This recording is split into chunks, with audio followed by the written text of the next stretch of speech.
Hello buddies, आज मैं explain करने वाला हूँ kaiju number 8 season 2 episode 1। Episode की स्टार्ट में हमें काफका का पास दिखाया जाता है जहाँ वो और मीना भाग रहे होते हैं क्योंकि शहर पे काइजू ने हमला कर लिया होता है। मीना डर के मारे रोने लगती है। काफका कहता है सब ठीक हो जाएगा। फिर वहाँ डिफेंस फोर्स आ जाती है। उसी दौरान वहाँ काइजू अटैक करता है। तभी काफका के पास दून हो जाती है और मीना उससे दूर हो जाती है। फिर हमें दिखाया जाता है कि डिफेंस फोर्स ने काफका को घेर लिया और मीना भी उसे काइजू नंबर 8 घेरी होती है। फिर हमें दिखाया जाता है कि काफका काइजू नंबर 8 में ट्रांसफॉर्म हो चुका है। फिर हमें दिखाया जाता है कि सारी डिफेंस फोर्स काइजू नंबर 8 पर अटैक कर रही होती है। फिर हमें दिखाया जाता है कि काइजू नंबर 8 एक बड़े से काइजू में तब्दील होकर पूरे शहर को तबाह कर लेता है। इसी दौरान काफका की आंख खुल जाती है। ये काफका के कोई पास का सीन है, ये काफका का बैड ड्रीम है। फिर हमें पता चलता है कि काफका अभी भी डिफेंस फोर्स के हेडक्वार्टर पे है। फिर हमें 3rd डिवीजन के बेस को दिखाया जाता है जो पूरा तबाह हो चुका होता है क्योंकि काइजू नंबर 10 ने इधर हमला किया था। फिर हमें मीना और शोशिरो दिखाए जाते हैं और शोशिरो कहता है काफका की जान बख्श दी गई है लेकिन उसे अभी भी हेडक्वार्टर में रखा हुआ है और इस फैसले को लिए हुए 5 दिन हो चुके हैं और किसी को नहीं पता कि काफका के साथ आगे क्या होगा। शोशिरो अपने मन में कहता है कि उस बेवकूफ ने बहुत सी चीजें बिगाड़ दिया। मीना कहती कि आज हमारे सारे रॉकेट्स अपने नए यूनिट पे जा रहे हैं। शोशिरो कहता है वो सभी बहुत जल्द अपनी जगहों में पहुंच जाएंगे। फिर हमें इचिकावा और फुरुहाशी दिखाए जाते हैं। ये दोनों गाड़ी में कहीं जा रहे होते हैं। फुरुहाशी एक जगह में रुक जाता है और अपनी तस्वीर खिंचाने लग जाता है। इचिकावा और फुरुहाशी एक बेंच में बैठते हैं। फुरुहाशी कहता है उसने अभी तक मेरा मैसेज नहीं देखा, उस बूढ़े आदमी का क्या हुआ हो? अब वो तो डिफेंस फोर्स का नॉर्मल मेंबर बनकर रह भी नहीं सकता। ये सुन के इचिकावा हंसने लगता है और कहता है जब पहली बार काफका काइजू बना था तो उसने मुझसे पूछा था क्या अब वो काइजू बन के डिफेंस फोर्स ज्वाइन कर पाएगा। ये सुन के इचिकावा हंसने लगता है और कहता है अगर मैं काइजू बनता तो मैं 1 साल तक शौक में रहता। फिर दिखाया जाता है कि ये दोनों 4th डिवीजन के बेस पे जा रहे होते हैं। इचिकावा सोचता है कि वो काफका को बचाने के लिए और भी ज्यादा स्ट्रॉन्ग बनेगा। फिर हमें डिफेंस फोर्स का हेडक्वार्टर दिखाया जाता है जहाँ किकेरू सबके मैसेज पढ़ी होती है और डिसाइड करती है कि उसे स्ट्रॉन्ग होना होगा क्योंकि कभी काफका आउट ऑफ कंट्रोल हो गया तो वो उसे रोक सके।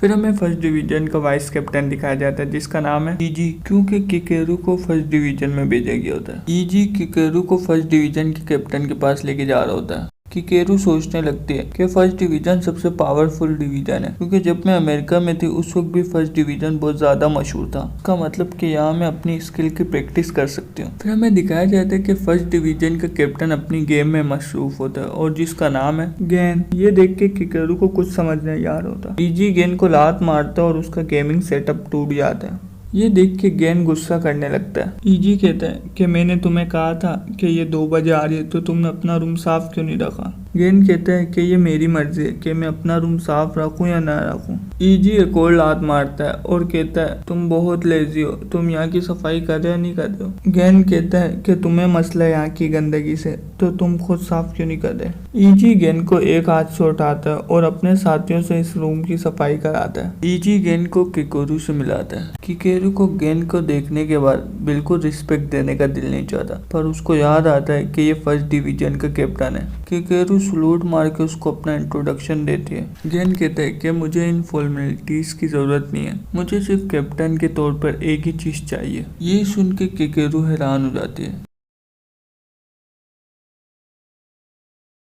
फिर वह काइजू के होने का अलर्ट बजने लगता है तो गेन अपनी टीम को तैयार होने को कहता है और किकेरू को कहता है और तुम भी हमारे साथ चलो क्योंकि तुम हमारी लड़ाई से कुछ सीख सको। फिर हमें दिखाया जाता है कि काइजू समंदर से निकलता है और मिसाइलों से काइजू के ऊपर हमले कर रहे होते हैं। फिर वो काइजू खुद को बचाने के लिए एक ब्रिज को काट देता है और यहाँ से भागने लगता है। ये देख के गेन अपना प्लेन बदल देता है और अपनी टीम को कहता है काइजू पे हमला करो और गेन और किकेरू ऊपर एरोप्लेन से देख रहे होते हैं। किकेरू कहते हैं कि ये बहुत कमाल की बात है, ये लोग अपने कॉम्बैट सूट की पावर को 40% से ज्यादा यूज कर पा रहे हैं, ये लोग एक एवरेज लीडर से ज्यादा स्ट्रॉन्ग है। फिर हमें गेन को दिखाया जाता है जो किकेरू को कहता है क्लीनियस, हार्ड वर्क, मैनर्स और ग्रेस, इनमें से मैं तुमसे कुछ नहीं चाहता, मैं तुमसे एक ही चीज चाहता हूँ। ये कहने के बाद गेन एरोप्लेन से कूद जाता है और वो अपना वेपन निकालता है और काइजू को एक ही अटैक में फाड़ देता है और फिर वो वापस से कहता है मुझे तुमसे सिर्फ एक ही चीज चाहिए, तुम मुझे अपनी अनस्टॉपेबल पावर दिखाओ। ये सुन के किकेरू बहुत एक्साइटेड हो जाती है। फिर हमें थोड़ी देर बाद का सीन दिखाया जाता है जहाँ गेन न्यूज देख रहा होता है। न्यूज देख के गेन को गुस्सा आने लगता है क्योंकि गेन से बड़ी फोटो मीना की लगी हुई होती है।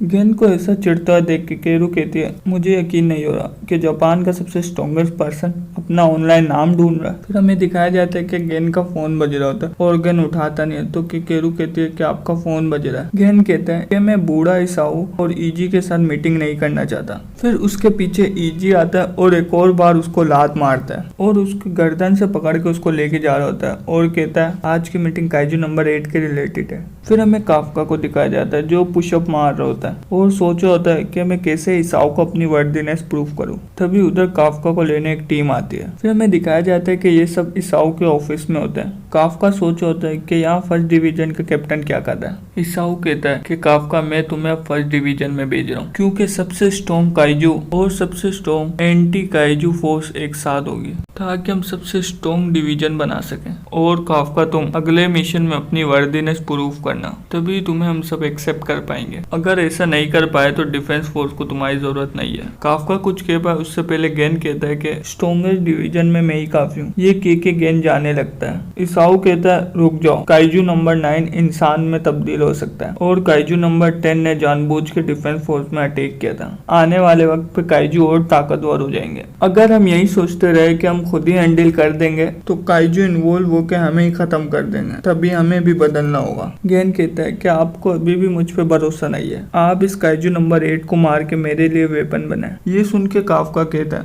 मुझे माफ करना कैप्टन, पर मैं अभी नहीं मर सकता क्योंकि मैंने उनके लिए जीना है जिन्हें मुझ पर भरोसा है और मैंने एक ऐसे वादे को पूरा करना है जो मैंने अपने दोस्त से किया था। मैं काफका आपके फर्स्ट डिवीजन को ज्वाइन करता हूँ। ये सुन के गेन कहता है कि कोई इंटरेस्ट नहीं है मुझे तुम्हारी फीलिंग्स पे, बस तुम मुझे अपनी स्टेट और रिजल्ट दिखाओ। और हाँ, अगली बार तुमने अपना कंट्रोल खोया तो मैं तुम्हें मार के अपने लिए एक वेपन बना दूंगा। फिर हमें शोशिरो और मीना दिखाए जाते हैं। शोशिरो कहता है काफका और सारे रुकिट्स अपने न्यू डिवीजन में पहुंच चुके हैं। फिर ये दोनों ट्रेनिंग करने चले जाते हैं। फिर हमें केरू को दिखाया जाता है जो अपनी माँ की फोटो को देख रही होती है। फिर हमें ईसाऊ को दिखाया जाता है जो एक लैब पे जा रहा होता है और इसी सीन में एपिसोड नंबर 1 एंड हो जाती है। उम्मीद करता हूँ आपको वीडियो अच्छी लगी होगी। अच्छी लगी है तो लाइक करें, शेयर करें। अगर आप इसका मांगा कवर करना चाहते हैं तो कमेंट करें और आप अगर चैनल पे नए हैं तो सब्सक्राइब करें। मैं आपसे मिलता हूँ अगले वीडियो में, जब तक के लिए सायोनारा।